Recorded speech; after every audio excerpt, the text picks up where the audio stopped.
am a crop farmer from the center of Argentina. I'm a third-generation farmer from Western Canada. From Bow Island, Alberta, Canada. From Uruguay in South America. We are in Rolla, North Dakota. In California. From Brazil. In the state of Maranhão, Brazil. What I want people to understand is that farmers are at the true heart of food security. Each season we work to produce more with less. Less water, less inputs, less fertilizer. Here, along with several family members, we grow a variety of crops, growing canola, durum, hard red spring wheat, large green lentils, and flax. This provides us with a great deal of diversity, which is great for agronomy. We're also committed to producing, protecting, and building our soils so that they stay healthy and resilient and productive for future generations. What I really prioritize is keeping biodiversity, permanent soil cover, and minimal soil disturbance, just like Mother Nature pictured us, because I think that builds a healthier and more resilient system. We do cover crops, we rotate with several crops, we do winter and summer crop. The piece of technology that helps us in achieving that is no-till. I mean, that was a game changer in agriculture here in Uruguay specifically. No-till protects the soil from high temperatures, which can damage seedlings, for example, at crop establishment, and also helps retain moisture in the soil. So there's more resilience during drought spells in the growing season. One big change that has really improved in my operation was bringing more diversity into the production system. One of the biggest economic difficulties that we're experiencing right now is the trade war and the tariffs, and being able to find markets that are accepting U.S. product and being able to confidently market our product that we are producing here at our farm. During these really uncertain times that we're dealing with right now, with tariffs and geopolitical uncertainty and policy decisions that are affecting us individually on our own farms, it's hard to deal with. Working with advisors and experts, rigorous insurance analysis, careful cost control, it all helps. But the reality is, we need this stuff to slow down so that we can work our way through it. The biggest challenge for me today is climate variability, with rains that are harder to predict and longer dry periods. We have a decreasing reliability and supply of water because of our regulations. We do receive surface water from state and federal supplies, but that number keeps diminishing every year. One of the economic issues that we also are facing is just general support for rural infrastructure, from being able to maintain basic things like roads, bridges, and other items that are necessary for us to continue our livelihoods. When I think about the current and next generation of farmers, I believe success will depend on working together across the agri-food chain, connecting private sectors, government, and farmers, along with greater environmental awareness and multidisciplinary knowledge to face future challenges. Supporting farmers means supporting resilient, sustainable food systems worldwide. Farmers play a huge role, and with that, we also carry a big responsibility with the environment and social prosperity. So we have to do our best.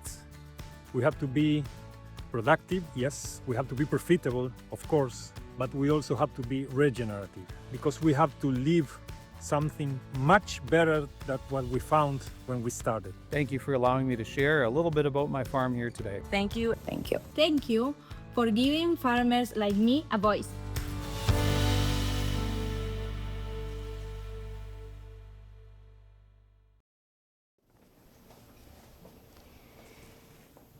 All right. Hello, everybody. Good afternoon. My name is Peter Engelke. I'm a senior fellow in something called the Scowcroft Center for Strategy and Security, which is at the Atlantic Council, based in Washington, D.C. I lead the Atlantic Council's Foresight portfolio, which I'll talk about in a moment. And I'm also a co-author of the event that many of you are holding in your hands today.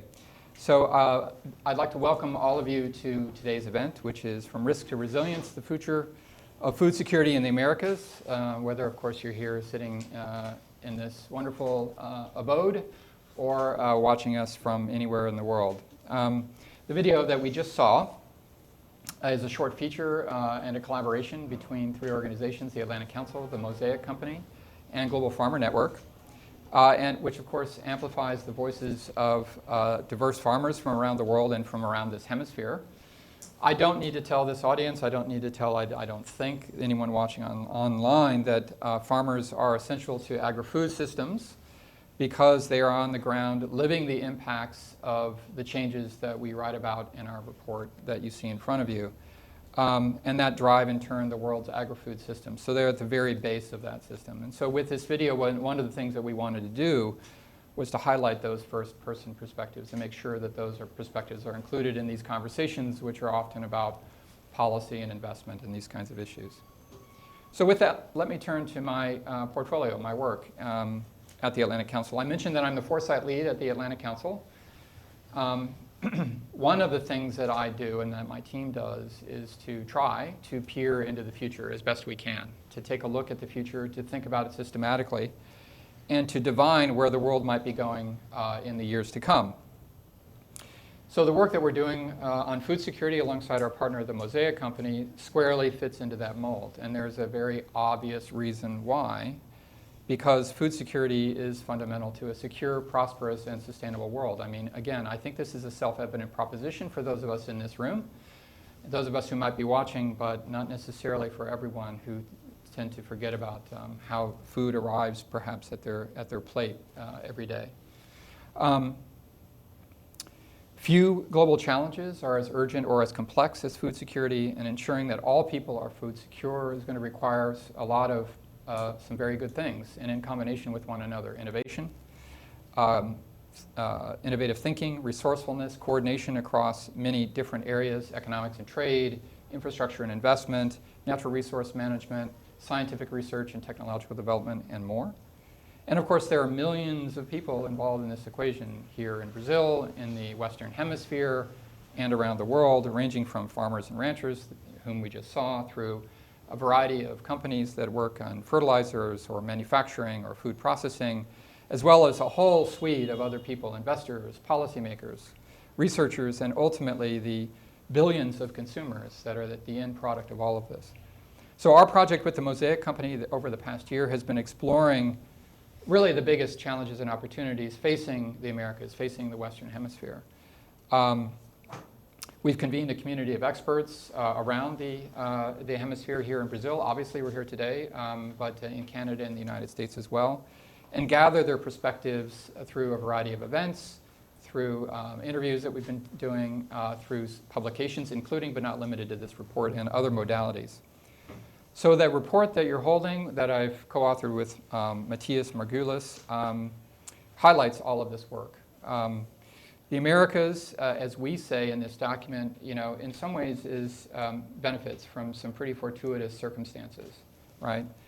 Those circumstances include productive ecosystems, advanced scientific and technological research bases, including, it doesn't need, I think, to be said here in Brazil, and mostly, I say mostly, benign geopolitics, which is not true in a great many other regions around the world, which have made this hemisphere relatively food secure. Now, I say relatively, of course, because we cannot forget that even in this hemisphere, many people remain food insecure. So in our opinion, returning to the theme of the future, is the question in our minds is, how can the Western Hemisphere's agri-food systems meet the growing global demand for food, despite the headwinds that we know are coming, ecological headwinds, maybe some geopolitical and economic headwinds as well, while at the same time ensuring that the producers in this space here in this hemisphere retain their competitive edges globally. And of course that the Americas must continue to make progress toward ensuring that all people everywhere have steady and reliable access to nutritious food. So having said all of that, the big opener, maybe I can pay a few thanks before we start. And I would definitely like to take some time to introduce the esteemed speakers we are honored to have join us today. First, we're going to have a keynote fireside chat. We will hear from Mariangela Hungria, a soil microbiologist at the Brazilian Agricultural Research Corporation in Embrapa Soya, and this year's World Food Prize laureate, as well as Abrao Neto, the CEO of AmCham Brazil and a non-resident senior fellow at the Atlantic Council. Then after that, we will hear from my co-author of our new report via video, and that's Matthias, who is an associate professor in the School of Public Policy and Global Affairs and Faculty of Land and Food Systems at the University of British Columbia. And then finally, we will finish off our program with a panel discussing that will feature Lola Castro, who is the regional director of the Latin America and the Caribbean region for the World Food Program, Lloyd Day, who is deputy director of the Inter-American Institute for Cooperation on Agriculture, Ben Pratt, who is vice president of public affairs with the Mosaic Company, and my colleague, Val Sater, cherished colleague, who is deputy director of impactful programming and Brazil lead at our Adrian Arsh Latin America Center at the Atlantic Council. And of course, there are a number of organizations that I have to thank, starting with the Mosaic Company, AmCham Brazil, the Global Farmer Network, and of course my colleagues at the Atlantic Council who are here in person as well as back at the mothership in Washington. There are many people back in Washington who have worked with us to make this event happen. Val and my staff, Ginger, without whom, of course, I could not do any of this. And with that, I'd like to introduce Ann Steensland, who is the executive director of the Mosaic Company Foundation for Sustainable Food Systems and senior manager of community investments at the Mosaic Company, for your opening remarks. So Ann, over to you. Thank you, Peter. It's really a pleasure for me to welcome all of you here today on behalf of all of my colleagues at the Mosaic Company. As Peter said, this is the culmination of a year-long effort that has brought together a diverse set of voices and perspectives from across the hemisphere and beyond. And this event really brings us together to focus on this report and our shared commitment for resilient, inclusive, and a food-secure future. I especially want to recognize the leadership that Peter has given, the wonderful contributions of Matthias as a co-author, and of course, the amazing contributions of Ginger Matchett, without whom none of this would have happened. So we are very grateful. This has been a tremendous partnership, and it's great to come to this moment, having worked together for the last year. At the Mosaic Company, food security is not just a goal, it is our mission. And we work alongside farmers around the world, including here in Brazil, to help them grow the food that this world needs, doing it sustainably and efficiently. Through the Mosaic Company Foundation for Sustainable Food Systems, which I am honored to be a part of, we invest in local partnerships in Brazil and in India and in the US, where we're really looking to strengthen agriculture from the ground up. And by this we mean soil health, protecting our water resources, and really helping farmers, whether they're smallholders or young people or women farmers, help them reach their full potential. In Brazil, specifically through our Instituto Mosaic and our Villages project, we are helping farmers adapt to this changing world by helping them improve their practices, increase their yields, but overall just build a more resilient and prosperous future. The Atlantic Council report underscores what we all know to be true, that this challenge of food insecurity cannot be solved by any one entity or any one group. It requires collaboration and cooperation between different sectors and across borders, and that is really the theme of the report that we're discussing today. The other thing that's really important, as Peter pointed out, is the centrality of farmers as agents of change. As we saw just a moment ago from the farmers speaking across the hemisphere, none of this happens without the farmer, and they are absolutely central to the story that we're telling today and the story within this report. At Mosaic, we believe that when farmers thrive, their communities thrive. And so for us, when we align our success, commercial success, with our commitment to sustainability, we know that we are really creating lasting value for people, for communities, and for the planet. So thank you again for this great partnership with the Atlantic Council. Also thank you to AmCham, to Bayer, and to the Global Food Farmer Network for all of their help. And thank you to all of you for your commitment and your leadership in helping this be a more food secure future. Thank you. Thank you, Ann. Thank you very much.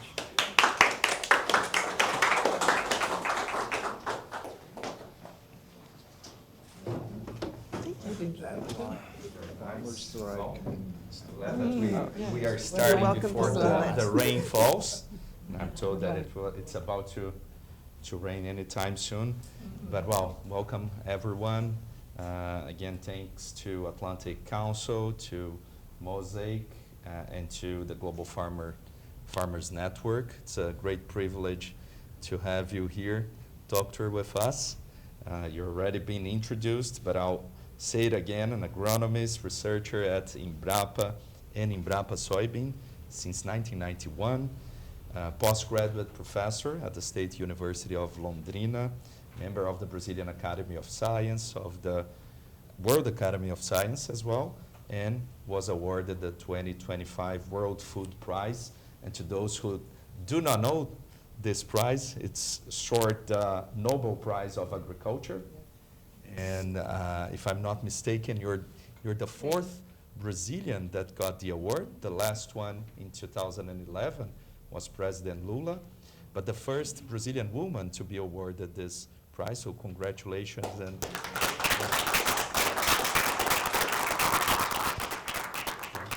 thank you. And once again, thank you for being with us. And I'll start posing you a challenge, which is to briefly summarize in a couple of minutes the areas of your work to an audience which is comprised mostly of non-scientists. Well, I think that I wanted to be a scientist and a microbiologist since I was a child. It was not normal at that time because I came from a small city in São Paulo state, but at my time women were not supposed to be anything except for women and mothers and wives, but I didn't want only that. Okay, I wanted to be a scientist. And then I was also very concerned about people starving, asking for food. And then I also, my family has nothing to do with agriculture. And my family is of public educators. But I decided to study agronomy just because I wanted to produce food and to contribute to people, to the world with food. So I'll not see any person starving around. So it was a male profession at the time, but and mainly it was a time only of chemicals. But I had this inside me that I knew that there was a place for biologicals. And then I dedicated my life. Everybody said that I would have absolutely no future.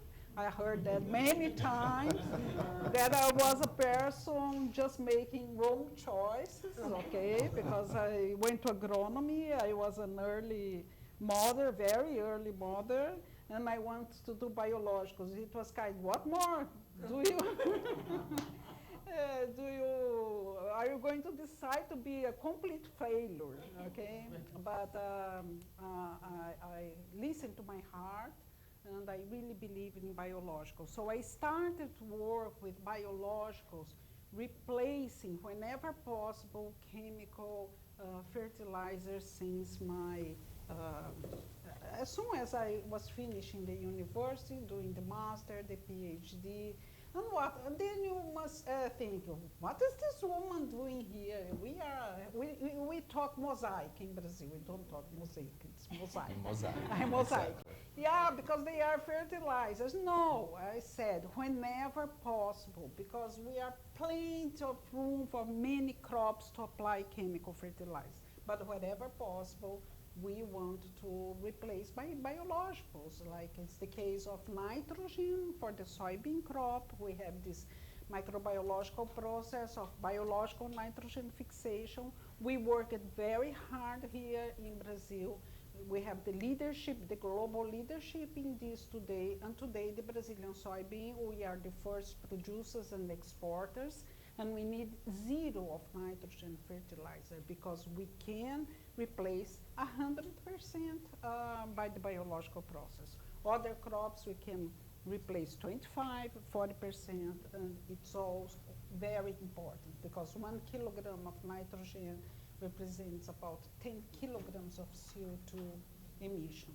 So now for the first time, because I worked with this replacement, and now for the first time in the last 10 years, I feel that finally very friends of the fertilizer people, just because we are working with microorganisms that increase root system. And root system is everything. So by increasing root systems, by the production of phytohormones, then we have more routes to the uptake of water and nutrients. And very interesting, we are showing that microorganisms are very effective in improving nutrient use efficiency. And I see today this completely different view of the fertilizers company, that they want to improve nutrient use efficiency. So we are working together. We are doing projects with Mosaic also together. I see the efforts now. You are importing microorganisms, trying to do fertilizers coated with microorganisms. And I just think that the prize that I received was because of my persistent resilience and perseverance in working with biologicals since a time, 4 decades, since a time where nobody believed it, but also this view that I had, because some people 4 decades ago, they really knew about biologicals, but it was something small for home, for a small organic farm or whatever. But then I said, no, I want to have microorganisms for a very high productivity, because if I can achieve the big farm, I can achieve the medium, the small farmer. It's just that I have no right to arrive to a farm and say, look, you are going to help the planet, improve the soil health, but you have to reduce a little bit your production. No. So I want to arrive to the farm and say, you are going to produce as much or even more using the biologicals, and you are going to help the planet and improve the soil health. That's very nice. And just before getting, you're saying, well, not using in a small proportion, but in a very large one. If I got the numbers right, I've listened something around 40 million hectares in Brazil of soy plantation, and you've mentioned both the benefits on the economic side and on the sustainability side. So on the economic one, $25 billion of savings per year, and on the environmental side, 230 million metric tons of CO2 emissions reduced. Is that so? Yes, that's fantastic. You know, if I had 0.001% of this for my research, I would be very happy. But I received nothing but the planet, the society, and everything. Because $25 billion in one crop season, it's a lot of money. Yeah, very nice. And congratulations again. That's very impressive. And now moving on, Anne was saying at the beginning that we need a collaborative effort that needs to bring together the public sector, private sectors, civil society. So let me start asking you on the public side. So what do you see in terms of public policies, of public priorities that would be helpful to make our agri-food systems more sustainable, more resilient, and more productive? Well, I also invite you. I'm a member of the Brazilian Academy of Science, and I had the honor of organizing a book on food security. It's available, QR code in Portuguese and in English at the Brazilian Academy of Science site. And I have learned a lot with organizing this book, because I said I went to study agronomy because I want to produce food, and producing food, nobody is going to be starving. But that's not true. That's just 30% of a real problem that caught my attention. It was exactly when I started organizing this book, because there was this new, that Brazil is producing food that can, to 800 million people worldwide. Today is 1 billion. And we were in the pandemic situation, and then there was another number, 33 million people were in food insecurity in Brazil. And I was, God, how can we do? And then I talked to many people. We organized this book. So production is extremely important. And if we want to produce food, we have to go to more sustainable systems, okay? Because no-till biologicals and everything. It's not just that you produce a lot 1 year and the other year not produce. It's proving that then you gain stability in the production. Using crop rotation, no-till and everything, you gain one crop every 10 years just because you stabilize your production. And we want to produce every year. But then the other things are public for food security. The public sector, governmental, and one proof that actions from the government are extremely important is that then we have the new government, the new things helping people, and we just left the map of hunger of FAO.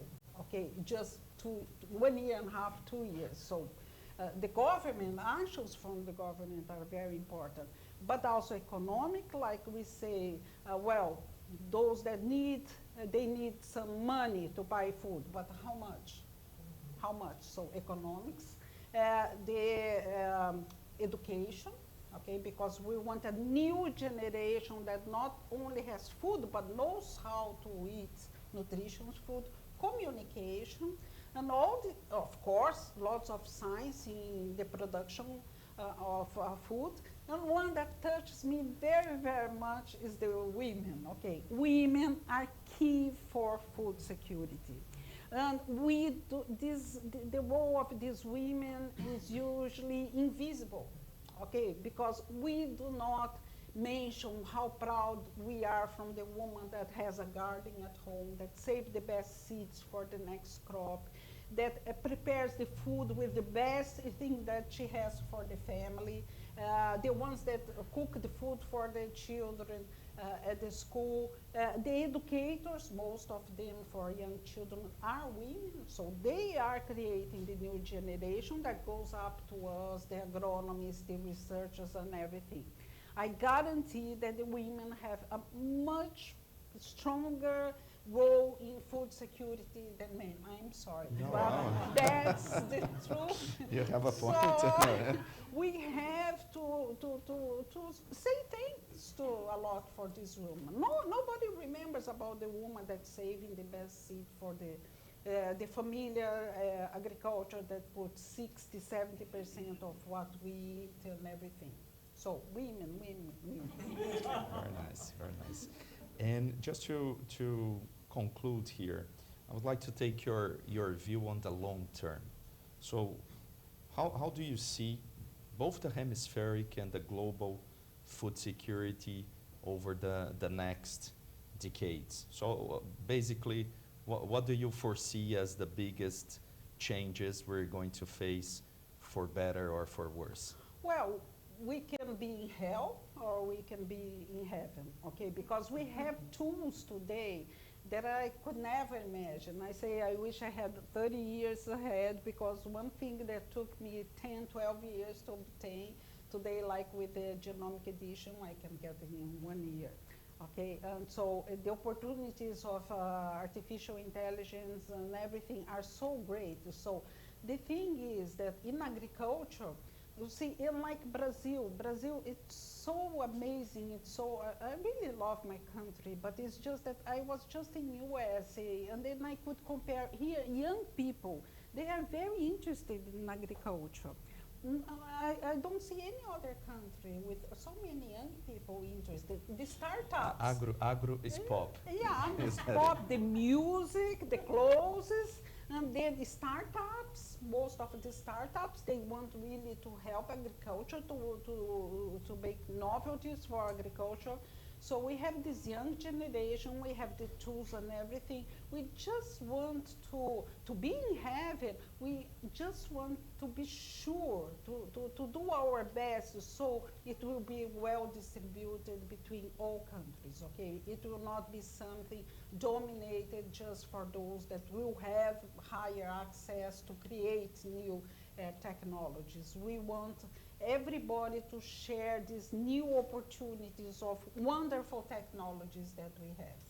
If we have this, because I think that regarding the farmers, they in general are really, every day I see they more interested in soil health, improving resilience of plants, regenerative agriculture. So I think that we can have a brilliant future for agriculture and generation. Will be up to us to really consolidate this.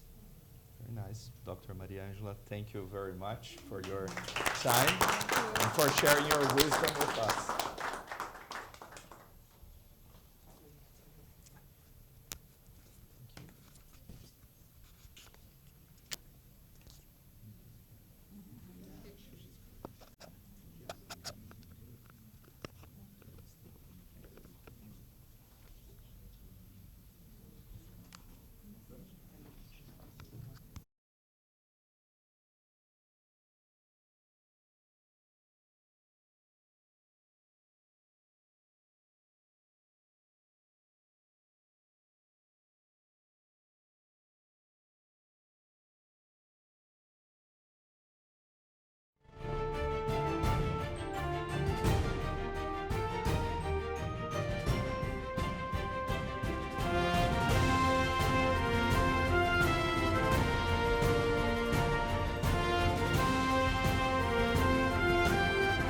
Boa tarde. Good afternoon to our distinguished panelists and audience. My name is Matthias Margulis. I'm an associate professor in the School of Public Policy and Global Affairs and the Faculty of Land and Food Systems at the University of British Columbia. I regret I cannot be there in person with you today, but it's my pleasure to provide you with an overview of this report co-authored between Peter and myself. In this report, we start from the assumption that food security is core to national, regional, and global security. The Americas is unique in that despite significant economic and social variation among countries, the region as a whole is one of the most food secure in the world. Over the past 3 decades, the Americas has become a global food security powerhouse. However, there are a number of headwinds that could alter the trajectory of food security in the Americas. These changes present challenges or opportunities or both. These drivers mean that policymakers, farmers, and agri-food businesses should not be complacent and assume things in the region will continue along their current trajectory. The Americas today is a food powerhouse. By this we mean, if we look at the hemispheric region, we see, first, the Americas is one of the major food producing regions of the world. The hemisphere is a key producer of staple foods, as well as providing key agricultural inputs. The Americas also contains many of the world's vital growing areas, with production of important crops, including corn, soy, and wheat, concentrated in regions of the US, Canada, Mexico, Brazil, and Argentina. Second, the Americas provides regional and global food security. The region is unique in that it produces more food than is required to meet domestic consumption. The hemisphere is a highly competitive net food exporter of staple and high-value foods. And expanding trade within the region and globally means that the Americas, more than any other region, plays a critical role in contributing to world food security. Third, agriculture has been a key driver of economic progress and reducing food insecurity. The agriculture sector plays a major and dynamic role in national economies and contributes to employment, GDP, foreign exchange, and investment. Many countries, especially those in South America, have utilized their productive potential and access to international markets to enhance their macroeconomic conditions. It's important to note that Latin America was the only region in the world to meet the Millennium Development Goal target of reducing the number of food insecure people by half. And although progress has been uneven across the region and food security challenges have worsened since the COVID pandemic, the prevalence of undernutrition in Latin America and the Caribbean today are roughly a third of what it was in 1990. So what got us here? That the hemisphere has become a major food security powerhouse is a recent development. This change has happened in little over a generation. For example, today Brazil is a major net food exporting nation, but it was a net food importer well into the 1980s. Thus, it is important to remind ourselves of the factors and developments that got us here in the first place so we can appreciate the scale of changes currently taking place. Key world-scale factors include international economic integration that began after the end of the Cold War. Today, we have a truly global economy with goods, capital, and information flowing across borders. Particularly important has been the liberalization of agriculture under the WTO. The WTO agreement on agriculture was a major catalyst for food trade, which has expanded by 300% since the year 2000.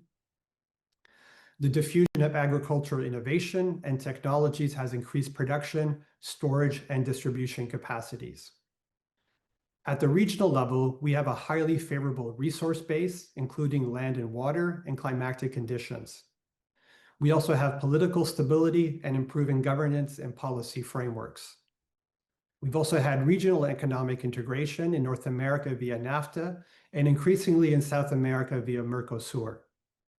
And not least, we've had targeted social policies by countries aimed at reducing food insecurity, such as Brazil's Fome Zero program. Now, we see a number of critical drivers of change that are likely to alter the hemisphere's status as a food security powerhouse. While many of these individual drivers are well known, what is less appreciated is that these are not siloed but intersect. These drivers are likely to amplify and accelerate one another, and thus will shape the hemisphere's efforts to move food systems on a more sustainable and resilient path. The 6 key drivers of change we discuss in the report are changing ecology and climate, geopolitical and geoeconomic turbulence, uncertainty regarding the future of multilateral institutions, food price inflation, declining productivity, and demographic changes of food producers. As I don't have time to get into much detail today, I wish to make a few observations and comments about the first 2. The reason everyone is here in Belém is our collective concern with the climate emergency and the risks this poses to food security. We know our agricultural systems are highly affected by climate change, extreme weather events, drought, and land degradation. For the Americas, a changing climate is already depressing productivity, and we can expect climate-led declines in the volumes and quality of yields to be a regular rather than infrequent occurrence. Given the unique role the region plays in ensuring global food security, we have thought precious little about how to prepare as a region for the likely event of multiple and simultaneous crop failures. In addition, food storage and distribution infrastructure, such as seaports, which are key hubs in our food systems, are also highly vulnerable to damage from extreme weather events. The security of food production and distribution, and thus the reliability of the region as a global food supplier, cannot be taken lightly. We have yet to integrate such risks into traditional business risk management practices that shape decisions by governments and farmers alike. We see some ways forward where the region could cooperate in this regard. There is a good case to utilize existing regional bodies to advance policy dialogues among stakeholders about best practices of how to integrate diverse farming systems at scale. We should also be looking to develop regional frameworks and standards to promote public and private investments in mitigation and adaptation to support farm productivity and incomes. This could include leveraging finance from multilateral and regional development banks to modernize business risk management approaches. The Americas, more so than any other region, has benefited from the liberalization of trade and harmonizing domestic farm policies under the WTO. Yet today, the WTO's negotiating and dispute settlement functions are effectively paralyzed, and protectionism is on the rise. We may thus be returning to a period similar to the 1970s and 1980s, before we had a rules-based agricultural trade regime. Now, as a region with so many food exporters, we see the need for more regional level dialogues and coordination. We propose the establishment of an Agriculture 5 group of the region's largest food producers to foster dialogue on hemispheric trade and trade with the rest of the world. Such a grouping could play a key role in ensuring that during future shocks or crises, that the region does not turn to food export bans or other trade distorting measures. We also see the potential for leveraging the Inter-American system to create a standing hemispheric food security council. Such a council could work to identify joint projects and investments to maintain the region's role as a trusted global food supplier. Areas such as the resilience of infrastructure and insurance are ripe for cooperative discussion. Some key takeaways. The Americas has emerged as a food security powerhouse. The region feeds itself and the rest of the world. Yet the region faces interacting risks, including ecological change, geoeconomic turbulence, price inflation, and investment gaps in innovation that present opportunities and challenges. A business as usual approach risks complacency and undermining the vast progress made in regional and global food security and economic expansion. There is untapped potential in leveraging existing and creating new regional mechanisms to advance resilient and sustainable food systems and food security. Thank you for your time and attention. I wish my fellow panelists and all of you a productive discussion.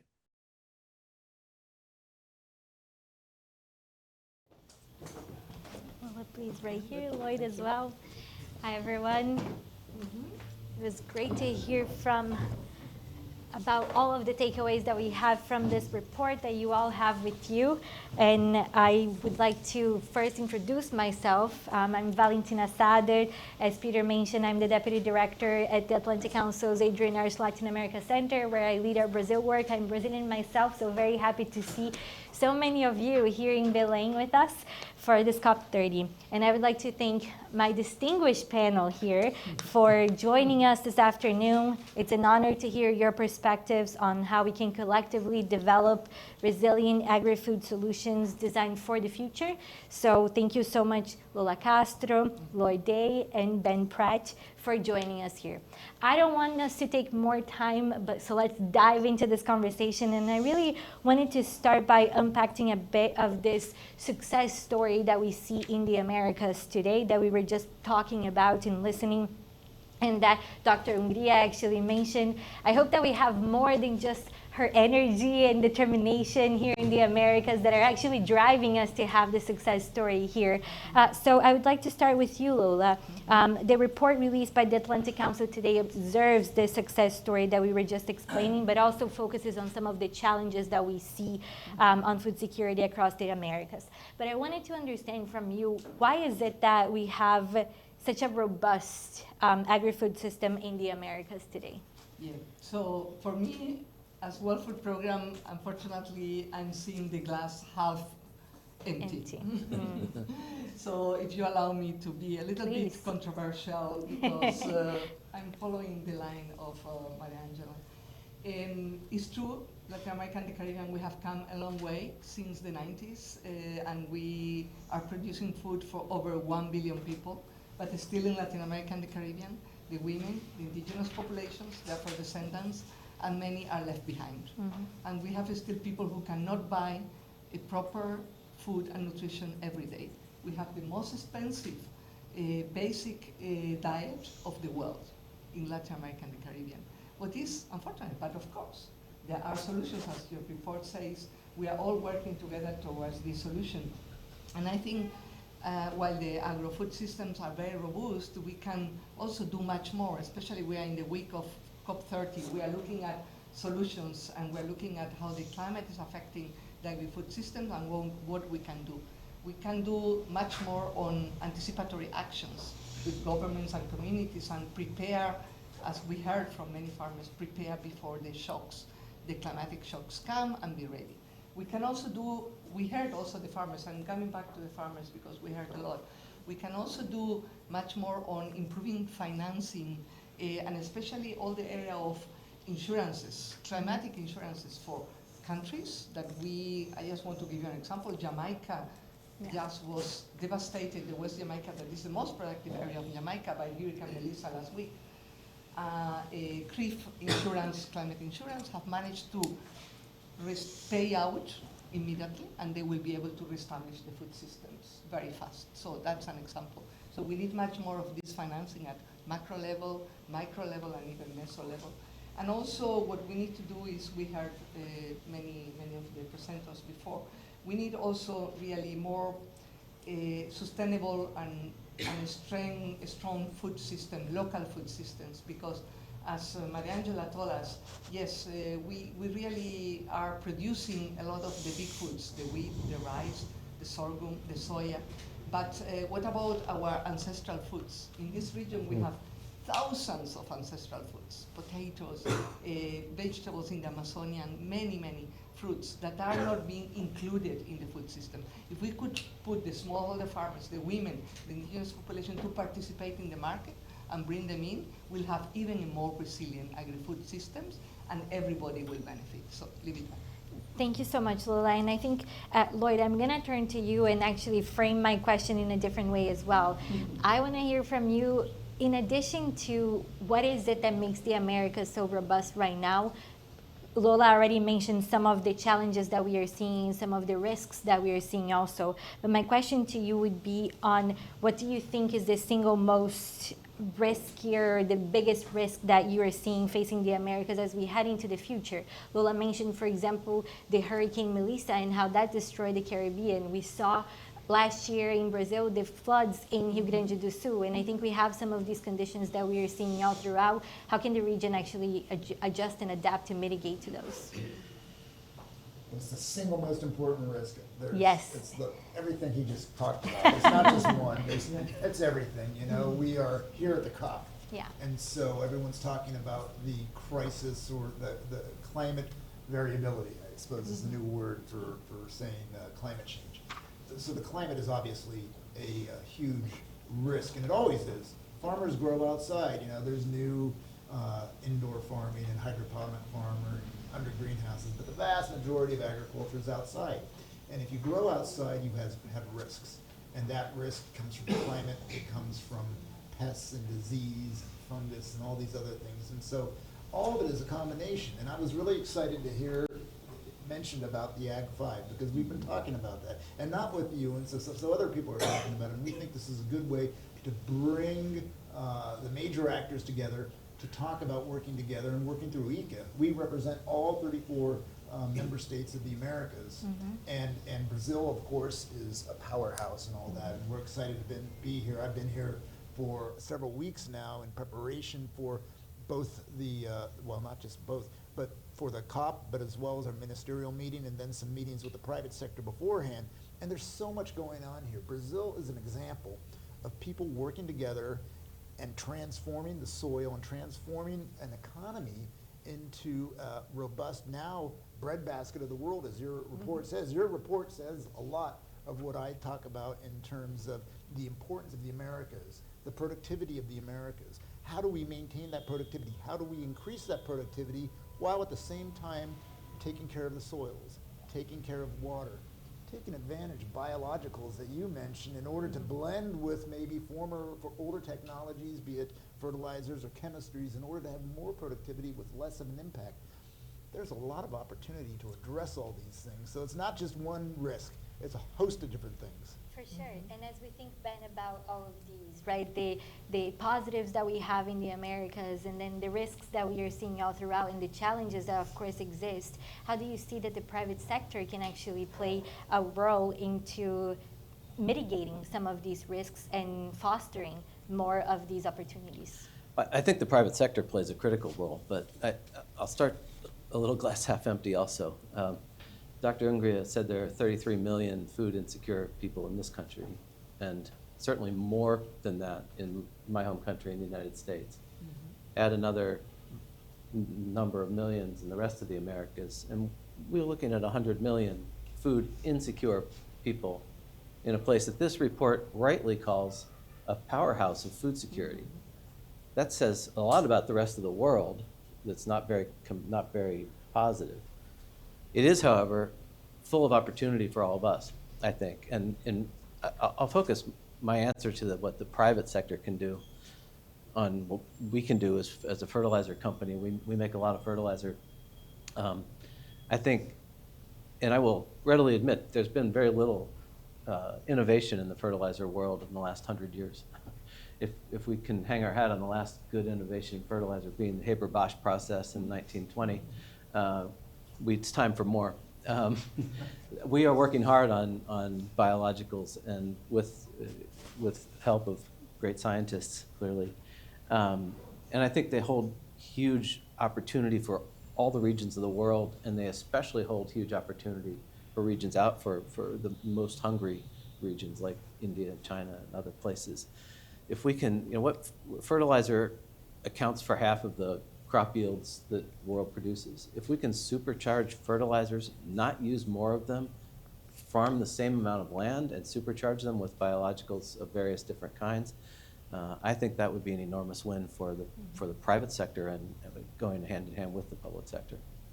And then as we think about, look, we began to talk a bit about these, but I wanted to explore a bit further the drivers of change and some of the solutions that we can see across the world and the region per se. But the Atlantic Council report points out that the core driving forces shaping the future of food in the Americas are ecological change, geopolitical turbulence, institutional uncertainty, innovation and technology development, and demographic shifts. Lola, based on these, where do you see the solutions lying? Where can we hope for solutions thinking about these drivers? The report points out very well of all these challenges and drivers as well. And basically, if I may, like very rapidly on 3 or 4 of them, and I'm sure the other panelists can add as well. For example, when we talk about ecological issues or challenges outlined in the report, basically, we as World Food Program, for example, work very much with governments, communities, and other actors on the rehabilitation through the food system recovery, ecological recovery. Let's say mangroves, let me mention the Gulf of Honduras and El Salvador, the mangroves have been cut, and now there is no possibility of growth of all the marine life that used to be there. But we're working with the communities together to reintroduce, replant these mangroves, and they are the actors. They say this is what they want to do, so their livelihood is not anymore at stake. They can fish the shrimps and prawns that are breeding there. That's one example. Another one I would like to take is the inflationary that it was mentioned as well. We see in this region, as I mentioned before, it's a very expensive food basket. And I think that could be solved by doing much more of local procurement very close to where the markets lie. And we work with all the governments of the region, like giving you an example, school meals. In Brazil, you have one of the best school meals programs in the world that is with FNED. And that one is, what is the base? It's based on procuring as close to the school as possible, local foods, different diets, different menus, depending on the state you are. And that's what we try to promote. That reduces inflation, ensuring that also the household have a direct economic economic input, because the women, mainly women, that have these small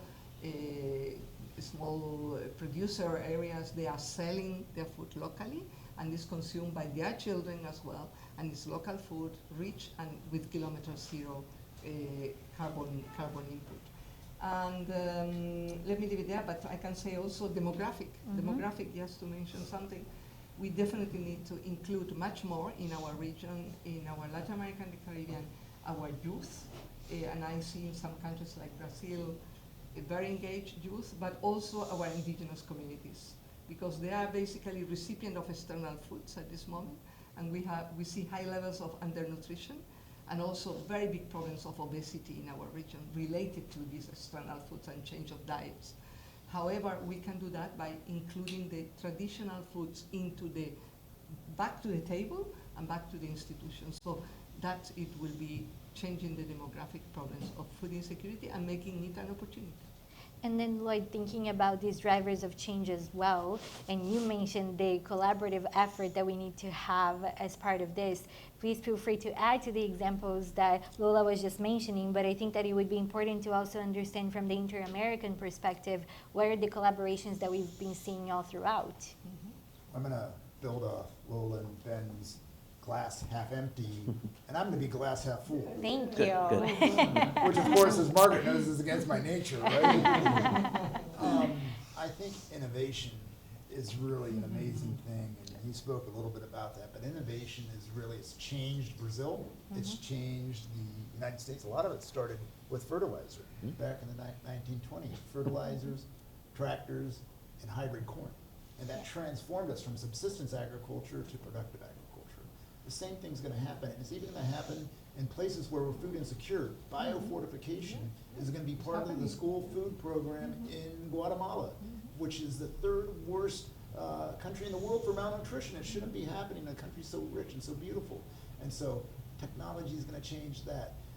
Gene editing is gonna be this driver that is happening quickly, and it's happening in big companies and small companies, but it's gonna transform our ability to deal with pests, disease, nutrition, other things. You know, and a lot of people are afraid of that. We need to work on communication, technology, acceptance. A pupil of Jennifer Doudna, who I'm sure you know at UC Berkeley, and his name is Evan Gruber, and he does one of the best TED Talks that, you know, a scientist talking to non-scientists. It's really accessible, and he defines agriculture as the intentional modification of plants and animals. We've been doing that for years, and we're gonna start doing it faster and better with gene editing, with AI, with informatics, and that is gonna create a change in our ability to grow more with less and to tackle a lot of the problems, not just for agriculture and for nutrition, but for other things, because agriculture and the bioeconomy, which is the use of any kind of plant or animal residue and things like that, it can be transformed and used into a lot of different things as we move from a fossil fuel-based economy into a bioeconomy. And so I think there's a lot of opportunity, but we need to work together. And that's where the public and the private sector needs to work with everyone. I think that you gave me the perfect segue, exactly what I was going to ask Ben. Ben, I think that you have an incredible opportunity as part of the private sector, in the private sector actually to be a driver of a lot of these innovations and actually cooperate a lot further in different areas as well to ensure that we have this sustainable agri-food producing and you know, climate resilient system. How do you see that being a potential for your field of work and thinking about the private sector again as having this very important role in driving these changes? I think it's critical. I'll go back to being glass half full. All right. Just to answer the original question, the primary driving force of all this development is consistent investment from the private sector and from the public sector, and the public sector investment has been driven by largely consistent public policy that has been supportive of agriculture all over the world. If you want to look at a place where public policy can fail agriculture, you can look at Africa and see that no private sector companies have succeeded there on a long-term basis, and a lot have left because they can't get the returns. The private sector, we can't invest unless we can make a consistent return, right? We can't lose money for a long time in any one particular pursuit. So it's critical to find that balance between private sector investment that can generate returns and where you can get public sector support that's reliable and consistent year by year in places where the benefit is very high, the economic returns may not be quite as strong. That's a hard balance to find. I would argue that certain governments, certain federal governments, one that has my passport's name on it, are not necessarily providing that consistency at the moment, but it is critical that all those elements work together. And I would add that it's not just agriculture on the field, it's also public sector investment in infrastructure and all the things it takes to move all our products around the world and get them to the right people who need them. And I think it's so important that you also brought in the perspective from other places across the world. And Lola, you have a lengthy background at the World Food Program in so many countries. So I wanted to ask you about some solutions that we can draw from the Americas or other places in the world toward more resilient food systems. Yeah, okay, yeah. I've worked in 4 continents and 15 countries, so I've seen everything that our colleagues also are mentioning, and definitely Latin America and the Caribbean has a lot to show to the world, you know. And between those things, I will say the innovation that was mentioned already, the technology in many areas.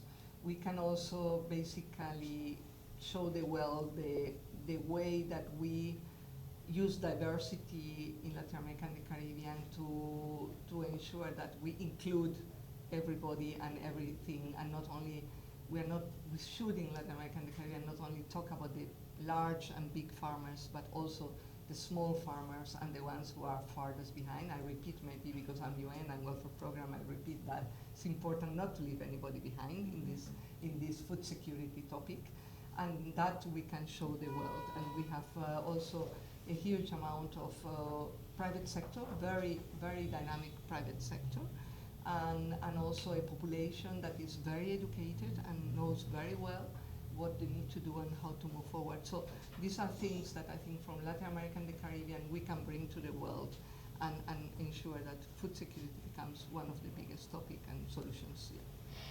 Lloyd, I think going off of that, I'm changing up my script a little because I'm very curious as to this cooperative sense of things, but also as COP30, as COP in general, the Atlantic Council is also a global institution. So I'd like to bring this to the perspective of this conversation as well, in understanding what lessons can the Americas actually export to other parts of the world about food security, and then in what ways can the world support the Americas in actually mitigating the risks we discussed and ensuring that we have a half full always glass to look to. A lot of questions there to break down. Yes. So let me just talk about, I loved your line that when farmers thrive, their communities thrive. So we need to take care of farmers. We need to make sure they have access to the tools they need, the innovation they need, the ability to use those, and the financing to buy those to be a bankable, profitable farm. And that's the real link that I think we're missing.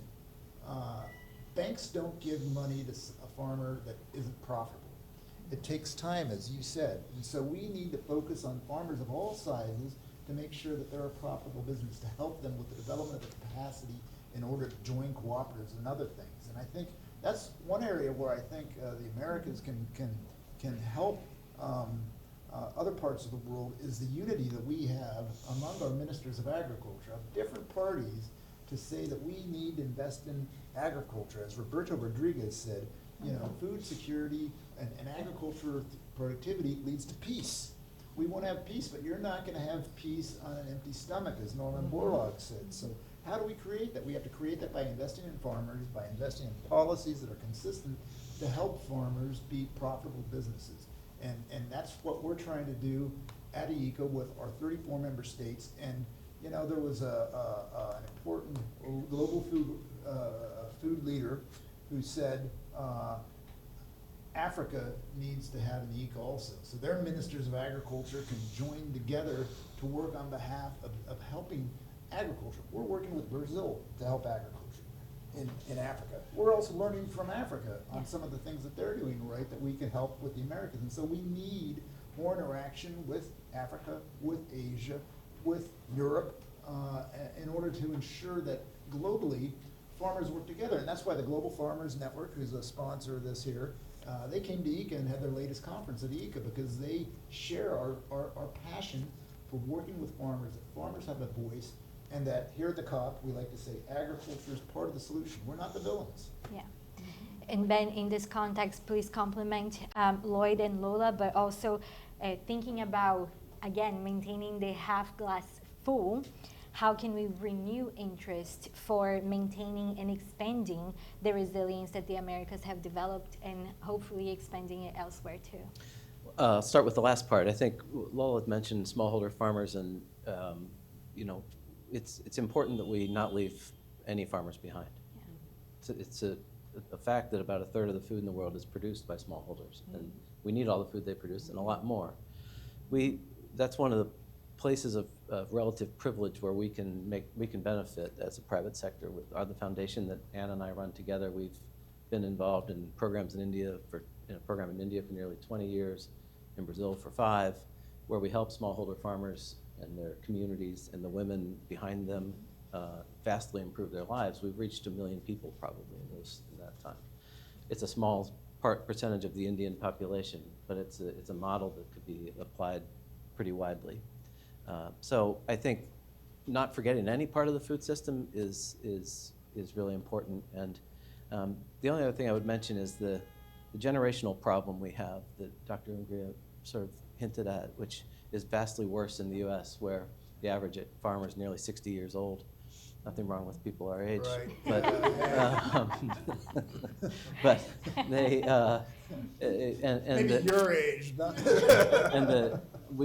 I worry that the farm is not as appealing a place to make your living as it needs to be for the next generation of American farmers. We have a new program that we're hoping to bring more younger people back to the farm and to be lured to farming, but it will not be appealing without the consistencies I mentioned before, especially the underpinning of government policy and profitability.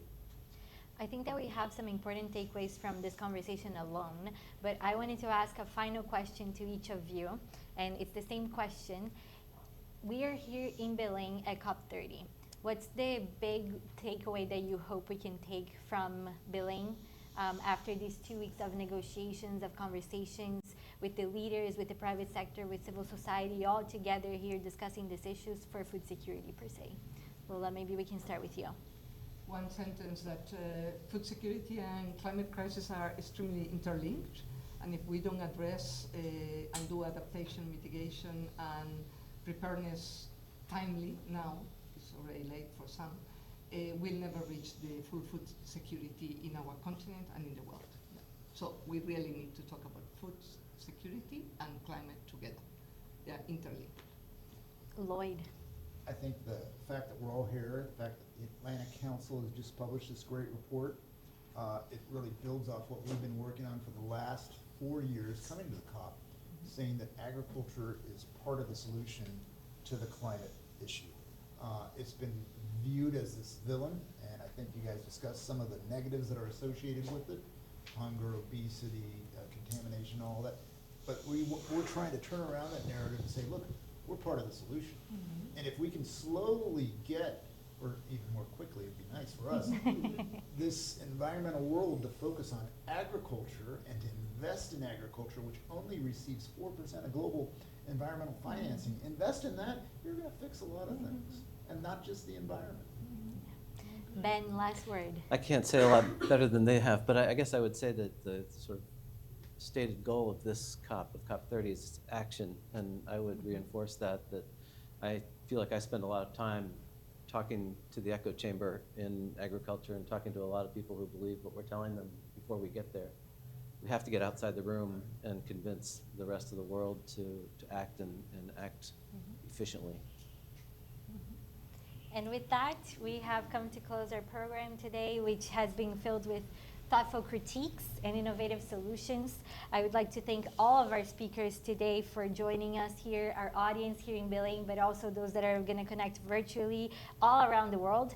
And as I think we all discussed here, we'll take each and every one of us to harness opportunities for renewed infrastructure investment, innovative on and off farm agricultural technologies, and strategic forums for dialogue to tackle climate change, geopolitical and geoeconomic turbulence, and other uncertainties.